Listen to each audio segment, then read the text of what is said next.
Do'stlar, assalomu alaykum hammaga. Charchamayapsizlarmi?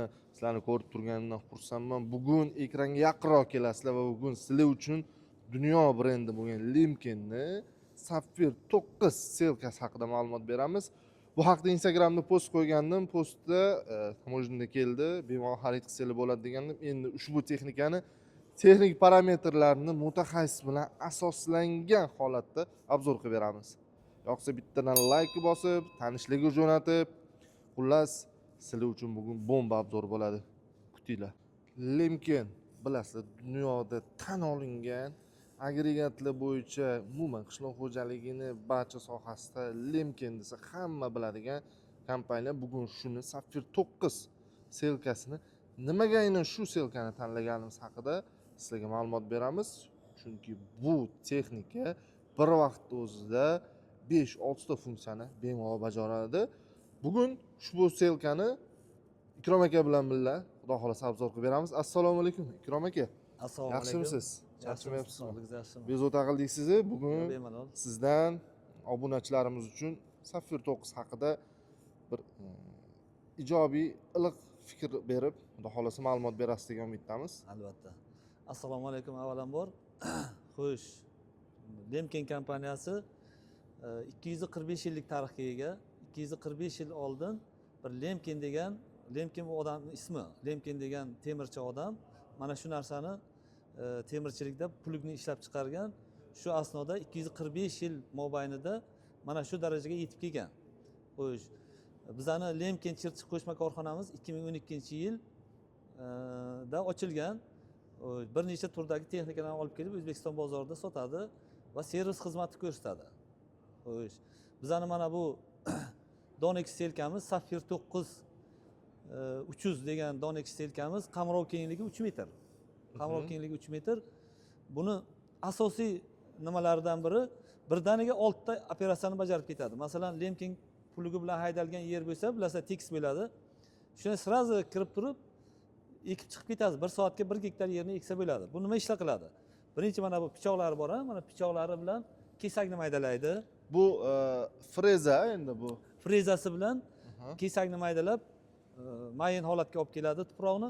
Undan keyin ana tekislagich degan narsamiz bor. Planirovщик deydi. Tekislagich bilan tekislab ketiladi. Ikkinchi operatsiya, uchinchisi mola vazifasini bajaradi baraban, ham bosib ketadi namlikni saqlash uchun. Undan keyin to'rtinchi narsa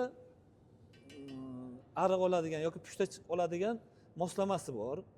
Xo'sh, beshinchisi mana bu disklar orqali ekadi. Oltinchisi ekilgan bug'doyni yoki urug'ni ekib bosib ketadi. Xo'sh, birdaniga 6 ta operatsiyani bajaradi.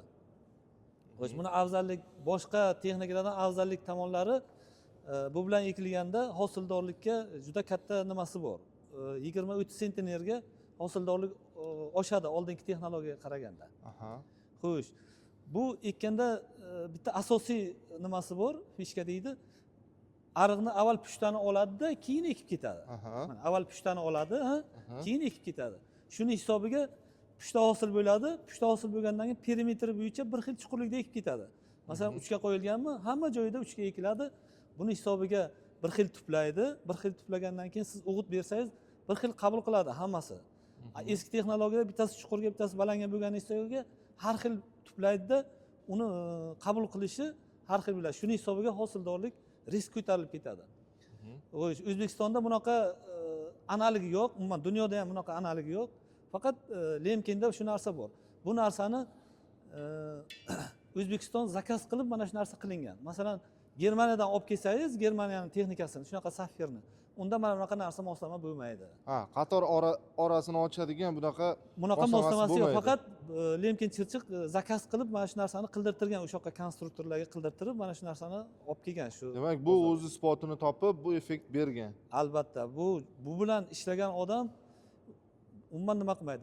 Agar siz 1 gektar yerga 1 million berib mana shu bilan eksangiz, siz 3 million foyda qilasiz. Kamida 3 million. Agar 10 sentner oshsa, kamida 3 million foyda qilasiz. Shuning uchun bu narsa o'zini oqlagan, O'zbekistonda yaxshi natija olib kelgan. Xo'sh, bizda Lemken buni servislari bor. Hamma zapchaslari, ehtiyot qismlari, hamma narsasi yetarli. Hozir ularni ham video davomida ko'rsatib berishga harakat qilamiz. Xo'sh. buni nimalarni normalarini qo'yish ham juda osongina. Masalan, bug'doyni solasiz. Bug'doyni Hop. solgandan keyin Qisqacha tushuntirib berasiz endi. qisqacha tushuntirib beraman. Mana bu yerda moslamasi bor, ana u harakat olib beradi. Mana shu Aha. harakat olib berib, mana bu reduktordan mana bu yerdagi barabanlarga harakat olib beradi. Hop. Ichiga solingan urug'ni mana shu barabanlar olib tashlaydi, mana bu yoqqa tushadi. Mhm. Qo'yish. Buni nimasini qo'yish uchun qo'yish. Mana bu tomonda nimasi bor? Bug'doyni o'lchamiga qarab qo'yasiz. Masalan, no'xat ekmoqchi bo'lsangiz, no'xatni razmeri katta bo'lgani uchun mana buni kattaroq nimaga qo'yasiz. Ha, bu razmer, ya'ni Razmeri. donni razmerini oladigan. Ha, o'zini jadvali bor, o'zi yoqda ko'rsataman. Jadvalga qarab yozib chiqqan. Sabzi eksa nima bo'ladi, bug'doy eksa qanaqa bo'ladi. Mana shu narsalar ko'rsatilgan. Mana bunday qilib qo'yiladi. Ana aytaylik, bug'doyga qo'ysak birga qo'yamiz. Aha. Keyin bug'doyni solgandan keyin ana bu yerda ikkita barabani bor. Ikkita anaqasi bor. Vannasi bor, ha? Ikkita vannasi. Mana shu ikkita vannasini bunday qilib o'giramiz. Hop. O'girgandan keyin mana buni 26,5 marta aylantiramiz. Bu yerda belgi qo'yamizda 26,5 marta aylantiramiz. Keyin ikkita vannaga tushgan donni taroziga tortamizda 50 ga ko'paytiramiz. Shunda 1 gektar yerga ketadigan urug'ni me'yori kelib chiqadi. Juda oson. Juda oson. Xohlang sabzi ekasizmi, xohlang beda ekasizmi, xohlang bug'doy yoki sho'li yoki boshqa narsalarga xuddi shunday qilib o'lchanadi. Juda oddiygina. Ikrom aka, texnik parametri bo'yicha boya aytganimdek, bu qiziq. Chunki buni obunachilar so'raydi. Necha qator orasi nechidan bo'ladi buni ekishi? To'g'ri aytdingiz. Mana bu har bitta seksiyani orasi 12,5 santimetrdan bo'ladi. 12,5 santimetrdan qilingan. Keyin urug'ni tushishi mana bu yerda qo'yilgan nimaga qarab o'zgaradi. Siz nechaga qo'yishiga qarab o'zgaradi. Mana tushlar sonida, tushlar soni shunga qarab o'zgaradi. Bu necha qatorli hozir bu? Hozir bu 24 ta qatori bor. 24 ta seksiyasi bor. Orasi 12,5 santimetr. 12,5 santimetr. Bitta savol bor Ikrom aka. Bu texnikani necha ot kuchli traktorlarga taqiladi?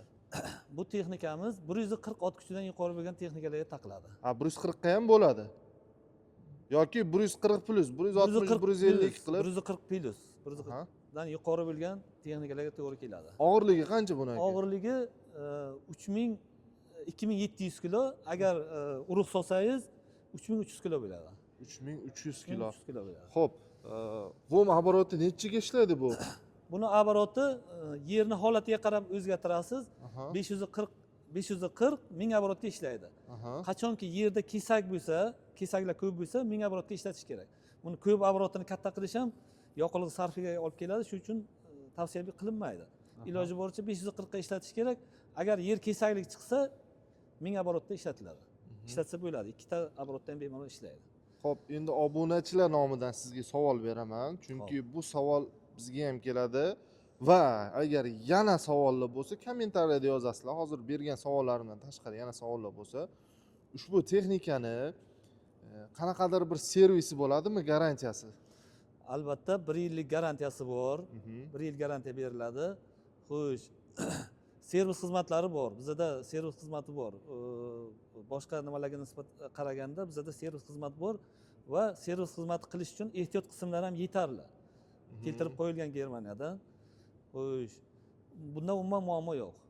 Xo'p, servis hamma joyiga ishlaydimi garantiya yoki qaysidir detallarigami?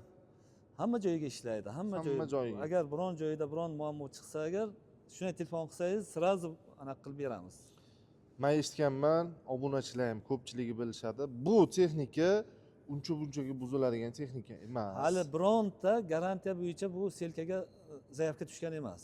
Garantiya bo'yicha bunga bironta ham nima tushgan. Faqat texot qilish uchun, ya'ni sozlash uchun bo'lishi mumkin.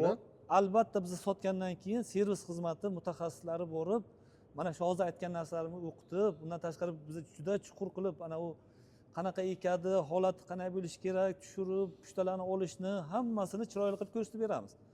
Biron narsa qolmaydi. Hammasini ko'rsatib, shu narsalarni o'qitib kelamiz. Qayerlar mo'ylanishi kerak, qanaqa sezonda qayer mo'ylanadi, nimaga e'tibor berish kerak, qayerga qanaqa mo'yni markasi ketadi, hammasini tushuntirib beramiz. Sizni tushundim. Ikrom aka, sizga katta rahmat. berilgan ma'lumotlar uchun. Qolgan ma'lumot agar nimadir savolli bo'lsa, kommentariyada yoki pastda nomer qoldiraman, shunga chiqasizlar. Hozir men bu texnikani narxi, to'lov usullari haqida ma'lumot beraman va undan tashqari jigarlar, keyingi videoyimiz qaysi texnikani obzori bo'lishi haqida kommentariyada yozinglar. Limkin, plug, selka, diskvibarana nima kerak bo'lsa obzor qilib beramiz. Faqat kommentariyada eng ko'p so'ralgan texnika haqida obzor qilib beramiz.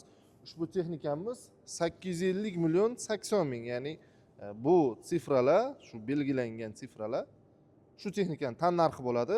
Siz bu texnikani lizing yoki 100% to'lov asosida xarid qilsanglar bo'ladi. Naqd pul ko'rinishda yoki pul o'tkazish yo'nalishida muammo yo'q. Sizlarga servis ham, xizmat ko'rsatish hammasi videoda aytib o'tilgandek qilib beriladi.